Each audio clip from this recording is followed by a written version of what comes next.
Assalamualaikum warahmatullahi wabarakatuh. Di sini kami dari kelompok 1 akan membahas tentang pasar persaingan sempurna, yang dimana kami mengambil studi kasus Pasar Senen sebagai contoh dari pembahasan kami. Baik, yang pertama di sini saya akan menjelaskan tentang definisi pasar persaingan sempurna. Pasar persaingan sempurna adalah pasar di mana jumlah penjual dan pembeli yang sangat banyak. Di pasar ini tidak ada satupun penjual atau pembeli yang bisa menentukan harga sendiri. Harga terbentuk secara alami dari pertemuan, permintaan, serta penawaran. Jadi penjual hanya mengikuti harga pasar, bukan menentukan harga sesuka hati. Nah, sebagai contoh, di pasar Senen itu hampir semua pedagang barangnya sama. Contohnya kayak kaos, kemeja, terus celana.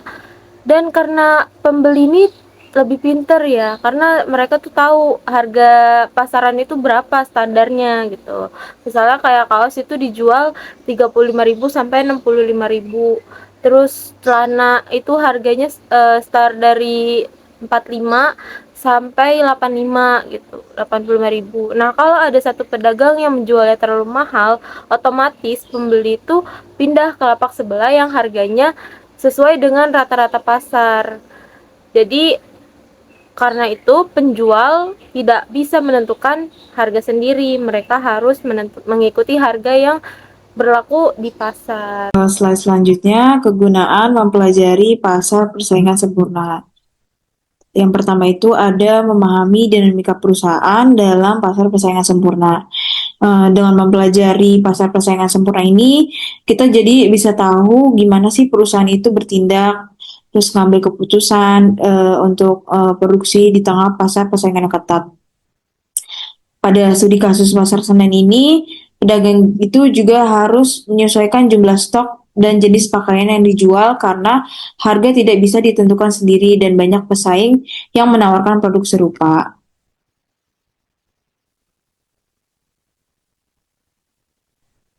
Yang kedua itu ada membangun dasar perbandingan dengan struktur pasar lain. Pasar persaingan sempurna ini menjadi acuan untuk membandingkan uh, dengan pasar monopoli dan pasar oligopoli maupun pasar persaingan monopolistik. Di pasar Senen ini nggak ada tuh pedagang yang mendominasi pasar. Jadi seluruh pedagangnya itu memiliki posisi yang relatif sama dalam menjalankan usaha. Berbeda sama pasar monopoli maupun oligopoli. Yang ketiga itu ada strategi penetapan harga optimal. Jadi dalam pasar persaingan sempurna ini pelaku usahanya itu nggak bersaing dengan menaikkan harga.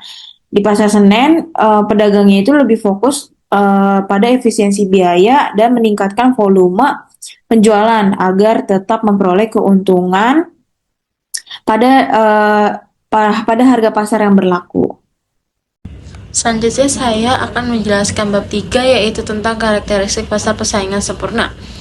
Karakteristik pasar persaingan sempurna terbagi menjadi 4. Yang pertama pengambil harga, kedua produk serupa, ketiga bebas keluar masuk, dan terakhir banyak penjual dan pembeli. Pasar ini adalah pasar di mana banyak penjual dan pembeli terlibat, sehingga tidak ada satupun yang bisa menguasai pasar. Pertama, perusahaan bersifat sebagai pengambil harga, artinya penjual tidak bisa menentukan harga sendiri, tapi harus mengikuti harga yang sudah terbentuk di pasar. Kedua, bebas keluar masuk pasar. Perusahaan bisa dengan mudah masuk atau keluar dari pasar tanpa hambatan yang berarti. Ketiga, produk yang dijual bersifat serupa atau hampir sama karena produknya mirip. Konsumen bebas memilih penjual mana saja, dan yang terakhir, jumlah penjual dan pembeli sangat banyak sehingga persaingan berjalan secara sehat dan tidak monopoli. Oke, di sini saya akan menjelaskan tentang permintaan dan pendapatan penjualan. Nah, bagaimana sih alur perusahaan menentukan harga dan mendapatkan keuntungan? Langkah pertamanya itu ada pastinya perusahaan menganalisa permintaan pasar. Perusahaan melihat nih barang-barang apa saja yang dibutuhkan oleh konsumen, seberapa besar daya beli konsumen. Nah, dengan analisis ini, perusahaan tahu produk apa yang laku dan diminati oleh pasar. Lalu yang kedua, ada penentuan harga. Perusahaan harus mengikuti standar harga pasaran, karena jika terlalu mahal, pembeli kabur. Tapi kalau murah juga perusahaan rugi. Jadi harus menyelesaikan harga pasar yang berlaku. Nah, yang ketiga ini ada produksi yang efisiensi. Jadi agar nggak rugi nih, perusahaan harus mengolah daya beli konsumen terus harganya tidak kemahalan, serta menggunakan bahan dan tenaga kerja yang seimbang.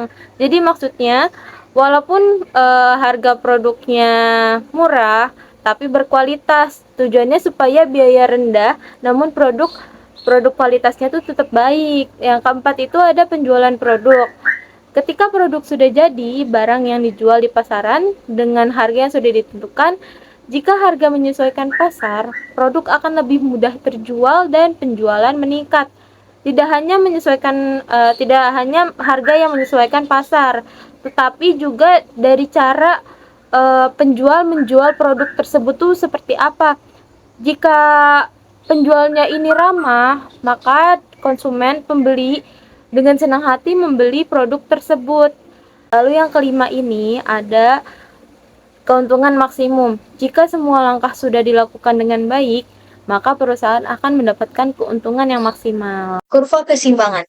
Pada slide ini kita membahas kurva keseimbangan pasar. Kurva keseimbangan terjadi ketika jumlah barang yang diminta konsumen sama dengan jumlah barang yang ditawarkan produsen. Kurva demand menunjukkan bahwa semakin tinggi harga, maka jumlah barang yang diminta akan semakin sedikit. Sedangkan kurva supply menunjukkan bahwa semakin tinggi harga, maka jumlah barang yang ditawarkan akan semakin banyak. Titik pertemuan antara kurva demand dan supply disebut titik keseimbangan. Di titik ini, harga pasar sudah stabil karena tidak ada kelebihan barang maupun kekurangan barang. Selanjutnya ada syarat pemaksimuman keuntungan. Tujuan produsen adalah memperoleh keuntungan maksimum. Hal ini dicapai dengan mengatur harga, jumlah produksi, dan biaya. Untuk mendapatkan keuntungan, dengan menghitung selisih antara uang masuk dan uang keluar. Uang masuk diperoleh dari hasil penjualan, sedangkan uang keluar adalah seluruh biaya yang dikeluarkan dalam proses produksi. Lalu ada juga total penjualan, yaitu seluruh uang yang diperoleh dari hasil menjual barang. Rumusnya yaitu harga jual dikali jumlah barang yang terjual. Semakin banyak barang yang terjual dengan harga yang sesuai pasar, maka total penjualan akan semakin besar. Lalu ada juga total biaya, yaitu semua pengeluaran yang dikeluarkan oleh produsen, seperti biaya bahan baku, produksi, gaji karyawan, listrik, dan sewa tempat.